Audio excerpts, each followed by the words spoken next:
दोस्तों, महाभारत के युद्ध को पांडवों ने जीता था। लेकिन भगवान श्री कृष्ण और हनुमान जी के योगदान को कभी न तो भुलाया जा सकता है और न तो इनके योगदान को कम आंका जा सकता है।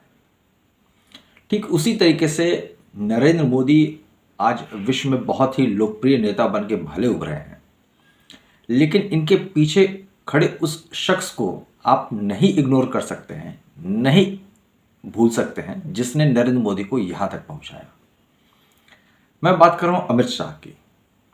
दोस्तों, हमारे देश के गृह मंत्री माननीय अमित शाह ने जिस तरीके से सरकार को स्टेबल रखा है और पकड़ के रखा है, तो यही कारण है कि नरेंद्र मोदी इस गठित सरकार के ऊपर अपनी वो सारी पॉलिसी और अपनी सारी नीति को खेल जाते हैं और बड़े आसानी से वो सारे काम कर जाते हैं जो देश हित में होता है।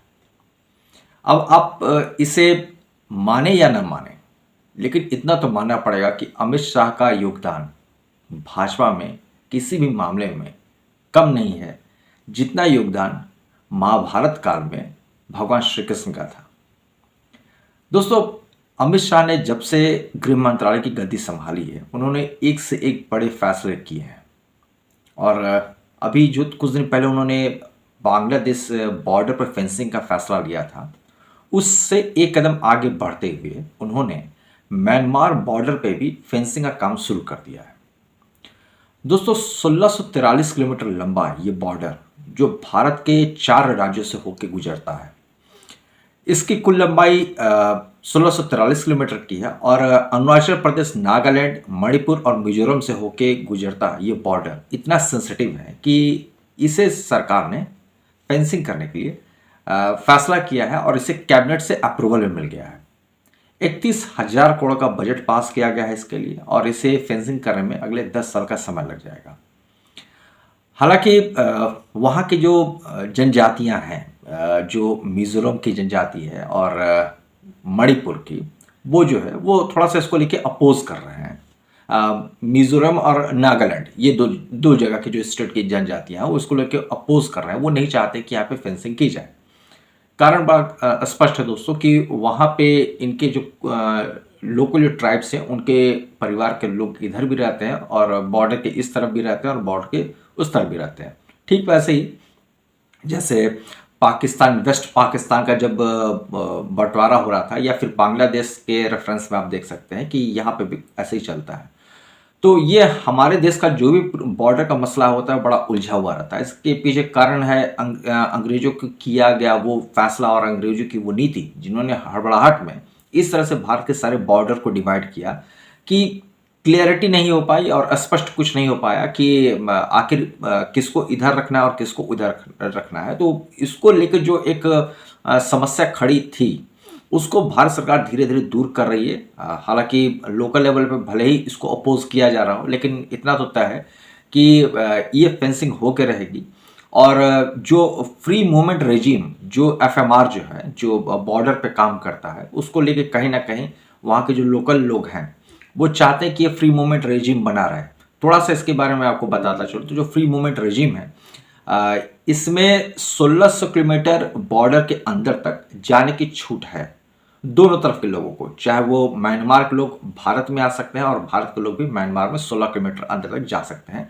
इसके लिए कोई वीज़ा नहीं लगता है, बस आपको पास चाहिए होता है और आप 16 किलोमीटर तक के एरिया में मूवमेंट कर सकते हैं।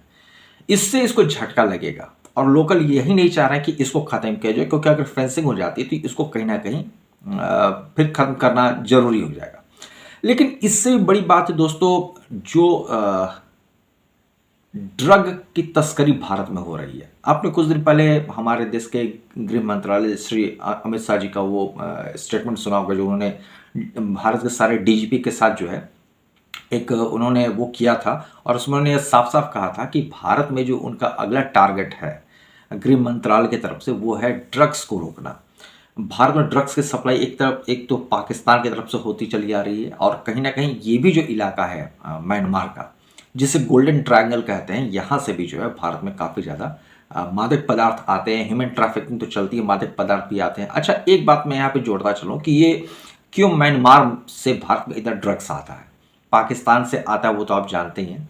म्यांमार से आने का कारण क्या है? वहाँ की गवर्नमेंट की इनस्टेबिलिटी। उस इनस्टेबिलिटी का फ़ायदा उठा के चीन ने जब अपने यहाँ इस ओपियम की खेती को बंद किया तो वो सारे के सारे जितने भी इस तरीके के स्मगलर्स हैं और इसमें जो लोग एक्टिविटी में इन्वॉल्व हैं वो शिफ्ट करके चले आए हैं म्यांमार में।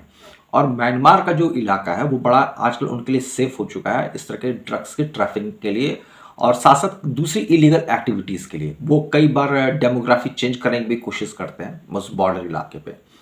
इसको देखते हुए सरकार बहुत ही सेंसिटिव है और जिस तरह सरकार ने कहा कि वो भारत में ड्रग्स के धंधे को, भारत में ड्रग्स के रिकॉर्ड्स को तोड़ेंगे, जिस तरीके से उन्होंने नक्सलियों को ख़त्म किया है। आप याद कीजिए कुछ दिन पहले की बात है जब गृह मंत्रालय ने डेडलाइन दी थी कि 30 मार्च 2026 के बाद भारत में जो है वो नक्सलवाद पूरी तरीके से खत्म हो जाएगा। तो आज की स्थिति में अगर आप देखें तो भारत में नक्सलवाद जो है वो लगभग समाप्त हो चुका है। 99.99% तक आप कह सकते हैं कि नक्सलवाद खत्म हो चुका है। उसी तरीके से अब गृह मंत्रालय जो है इस ड्रग्स के पीछे पड़ा हुआ है जो हमारे देश के युवाओं को बर्बाद कर रहा है। लोग खेती के लिए या स्वास्थ्य सुविधा के लिए, व्यापार के लिए बॉर्डर के इस पार से उस पार आते जाते रहते हैं। ठीक वैसे ही स्थिति है जैसे भारत और नेपाल के बीच में है कि लोग रहते भारत में है और उनका जो व्यापार है नेपाल में चलता है और नेपाल के लोग जो है उनका व्यापार भारत में चलता है। तो इस तरीके से मूवमेंट होता रहता है। ठीक वही हालत आपको यहाँ पे म्यांमार के साथ भी है। अब यहाँ पे एक बड़ा एक इंटरेस्टिंग सा फैक्ट्स मुझे देखने को मिला है कि नागालैंड में एक लुंगवा गांव है और लुंगवा गांव से अंतर्राष्ट्रीय सीमा गुजरती है और वो जो अंतर्राष्ट्रीय सीमा जो गुजरती है वो गांव के मुखिया के घर से बीचों बीच से गुजरती है। ये भी अपने आप में बहुत बड़ा सिरदर्दी है। अब आप सोचिए गांव के जो मुखिया है उसके घर के बीचों बीच से होकर अगर अंतर्राष्ट्रीय सीमा गुजरती है तो उस पर क्या बीतेगी। हालांकि अब गृह मंत्रालय इस तरह के मैटर को कैसे टैकल करता है ये भी देखने लायक होगा। लेकिन इस तरह की कई चीज़ें हैं जो यहाँ पे परेशानी का कारण बनेगी। इसलिए शायद मेरे ख्याल से सरकार ने 10 साल का वक्त रखा है इसको पूरा करने में और 1683 किलोमीटर लंबा जो है ये पूरा बॉर्डर है जिसको फेंसिंग की जाएगी। तो दोस्तों ये है भारत म्यांमार पे होने वाला फेंसिंग और उससे जुड़ी कुछ जानकारियाँ, कुछ तथ्य जो मैंने आपके साथ रखे। मिलते हैं अगली वीडियो में, तब तक के लिए जय हिंद।